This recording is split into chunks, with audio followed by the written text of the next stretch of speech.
Hi everyone, and it's good to be with you. Welcome back. My name is Alastair. I think some of you know me by now. I'm a photographer with Viking, and it's great to be with you this week because we are celebrating the second birthday of Viking.TV. That's right, in 2 years, Viking.TV has gone from conception to birth, from teething troubles to first steps, and hopefully now is walking steadily and bringing you interesting and entertaining content of a travel-related nature. The last 2 years have been a difficult and challenging and sometimes frightening time for many of us.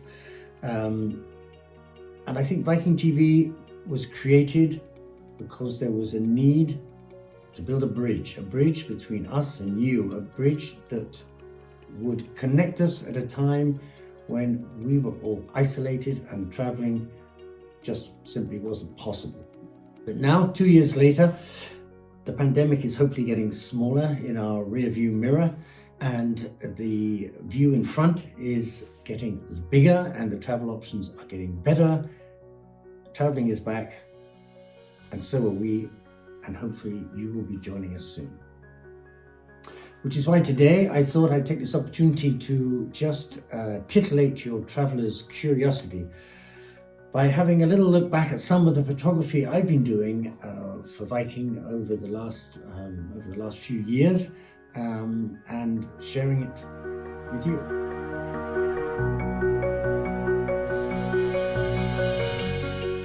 At the beginning of February this year, I returned from a voyage unlike any other I'd taken before, because I went to a place unlike any other I'd ever been to before. I went to Antarctica. I went there on the brand new expedition ship, the Viking Octantis, and it really was the most amazing trip. Antarctica is nature unplugged, raw, it's majestic, it's untamed, the world's last great wilderness.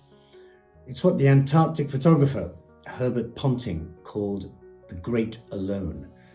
And it was whilst I was there that I was yet again reminded how, in a world that is saturated with photography and with photographs, how an image can never really hope to replace the experience of actually being physically present somewhere. In an extreme environment like Antarctica, the gap between image and reality is vast. You need to be there to smell the ice and to feel the glassy edge of a polar wind on your face, to hear the sound that a humpback whale makes when it breaches, or the sound of a glacier carving into the sea. I had the same thought when I was in Norway photographing the Northern Lights a few years back. Now, if you Google Northern Lights, you'll see thousands of beautiful, fantastic photos, but they barely hint at what it really feels like to be standing under a vast, magical, swirling green sky.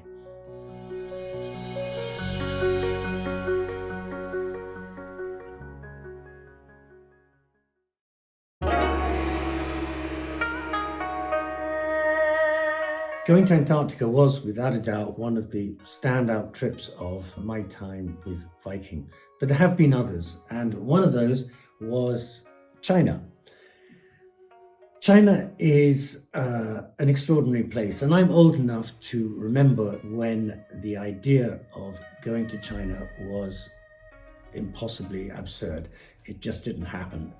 In the 1970s, China was tearing itself apart under Chairman Mao's Cultural Revolution. And so when in 2014 I was offered the opportunity to go there for 3 weeks, well, of course I jumped at it. The shooting schedule we had was hectic. We worked long, hot 14-hour days. China is a country of huge contrasts. Brash, it's loud, it's in your face on the one hand, but on the other hand, it's calm and meditative, and it's warm and welcoming. And I especially loved, for example, seeing the city parks at dawn, full of people practicing their Tai Chi or honing their calligraphy skills with long brushes dipped into water, or flying their kites, or even ballroom dancing. And all this happening at 6 o'clock in the morning. From the charms of the baby giant pandas in Chengdu to that masterpiece of construction, the Great Wall, China, with its 5,000 years of civilization behind it, it really is a dreamland for photographers.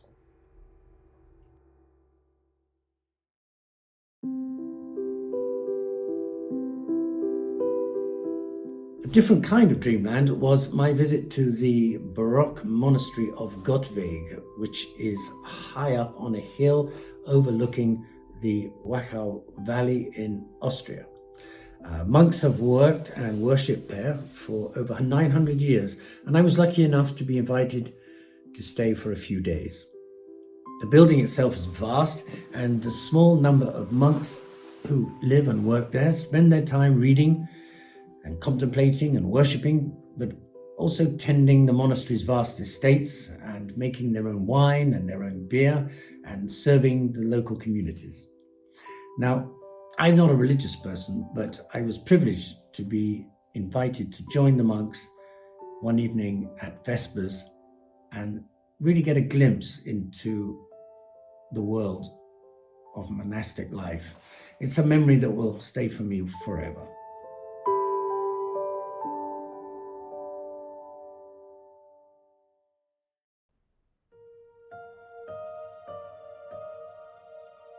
Early on in my Viking journey, I went to a shipyard in Rostock, which is in the former East Germany, and it's where they build the Viking river ships. Now, I've always loved factories and construction sites, the kind of places where men and women build things, loud, noisy places, where people weld and beat and hammer and paint metal until, in this case, a completed ship is ready to be lowered into the water. It was fascinating to observe and photograph the construction process from beginning to end. In fact, I was enjoying myself so much, I decided to set up a little mini studio on the factory floor, and there I took some portraits of the workers who make our ships.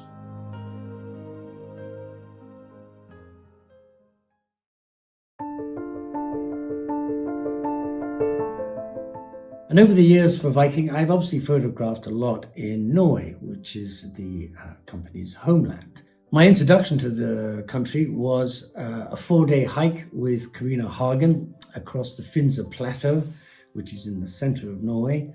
And I discovered there some of the beautiful colors and textures of the Norwegian landscape. And many of the pictures I took have since been displayed on board the ships. Some of you may have seen them, and also there was a book and they appear in brochures. And 2 years later, I went back to Norway, but this time I went back with a motorhome, which I converted into a mobile darkroom. And basically, I just drove around Norway photographing whatever I was attracted to. But the difference being I was using a very old photographic technique called the wet plate process. It dates back to the 1850s, and it's basically involves taking a glass plate and coating it with a light sensitive emulsion, and then you make your exposure, you quickly develop it, and then fix it, and then wash it. And it's you end up with something that has a really beautiful, timeless, rich quality to it. And which is also because of the way the chemicals move around the plate when you're processing it, every exposure is absolutely unique. There are no two that are completely the same. It's smelly and it's dirty and it's potentially dangerous. You're dealing with toxic chemicals, but unlike the digital photography of today, you have the satisfaction of producing a unique image, a photograph that you've made rather than taken. And I'm sure some of you out there have had dark rooms in the past, and if you have, you'll know exactly what I'm talking about. And whilst we're on the subject of Norway, I absolutely have to mention one particular photo because I've become quite associated with it, and it's this one. If you've ever traveled on a Viking ocean ship, then you'll definitely have seen it before. He's a ram. His name was Kanelsnur, which is Norwegian for a cinnamon bun because of the shape of his horns, and he lived on the farm belonging to some Norwegian friends of mine. And one day when the sheep were brought down from the hills, Kanelsnur came down with them, and just for one brief moment he stopped and he looked straight at me, just long enough for me to take this one frame. And because this photo was printed big and exhibited on all of the Viking ocean ships, when the time came for Kanelsnur to retire, his owners, instead of sending him to the abattoir, gave him a long and peaceful and well-deserved retirement on the farm. And even though he was no longer with us, because he died about a couple of years ago, he weirdly continues to follow me around. And just last week, in my mailbox, I got a package, and inside the package was this.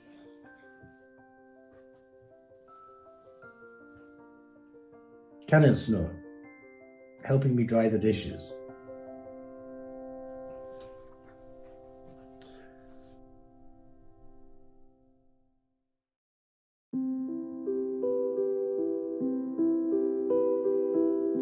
You know, I believe that in a world where information can travel around the globe in the time it takes to hit the send button on your computer or your iPhone, where I can order up just about anything I desire and have it delivered the next day or in the next couple of days, well, I think there's a great value in slowing things down and being in the moment. Whether it's wet plate photography or cooking or gardening or travel, things go deeper when we give them the time to do so. And maybe this is one of the more positive things to come out of this pandemic, realizing that life is not just about having more, doing more, ticking things off bucket lists. Human beings are essentially a migratory species, and we've always been driven by the desire to see what's over the horizon. And now that we can travel again and have new adventures, maybe we should remind ourselves of the many reasons why we do it. Because for the thoughtful traveler, connecting with different cultures, meeting people very different from ourselves, not only broadens our perspectives and challenges our preconceptions, but genuinely, I think, helps to make the world a better place. To put it simply, it's about building bridges, not putting up walls.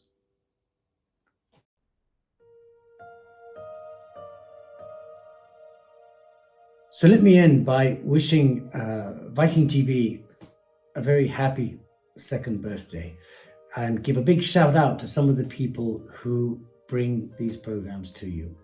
Firstly, Karina Hagen, who at the beginning of the pandemic had the foresight to get the ball rolling and realized that just because we couldn't travel didn't mean we couldn't talk and think and dream about it. And also to James and Heather, who brilliantly and tirelessly do the heavy lifting behind the scenes. And to my delightful fellow presenter, Anne Diamond, who, unlike me, really knows what she's doing. To all the many, many people who have made the time to share their passions and knowledge with the rest of us. But most of all, to you, out there watching and engaging with us, because without you, we're nothing. So until the next time we meet, keep well, and I hope we'll meet again someday on a ship, on an ocean, or a river, somewhere in the world. Thank you for watching.